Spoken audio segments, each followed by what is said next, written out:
Hello বন্ধুরা, তোমরা সবাই কেমন আছো?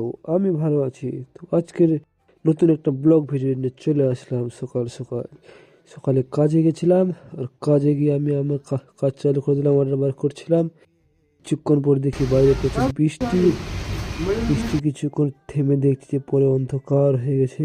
তারপরে কিছুক্ষণ পর চলে গেলাম খেতে।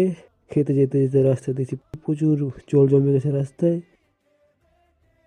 তারপর আমি আর আমার মালিক মিলে একটু কুকুরটিকে ঢাকা দিলাম, কারণ বৃষ্টি পড়ার কারণে কুকুরটাকে প্রচুর ঠান্ডা লাগছিল তাই। তারপর কিছুক্ষণ পর এখানে সবাই মিলে বন্ধুরা বসেছিলাম। তারপর সন্ধ্যা হতেই বাড়ির দিকে রওনা দিয়েছিলাম, আর প্রচুর বৃষ্টি হয়েছিল সন্ধ্যার দিকে। ওইভাবে ঠান্ডাতেই ভিজে ভিজে ভিজে ভিজে চলে গেছিলাম বাড়ি। তো বন্ধুরা, আজকের ব্লগটি এখানেই শেষ। কেমন হয়েছে অবশ্যই কমেন্ট করে বলবেন, ভালো হলেও বলবেন, ভুল হলেও কমেন্ট করে বলবেন। Bye bye.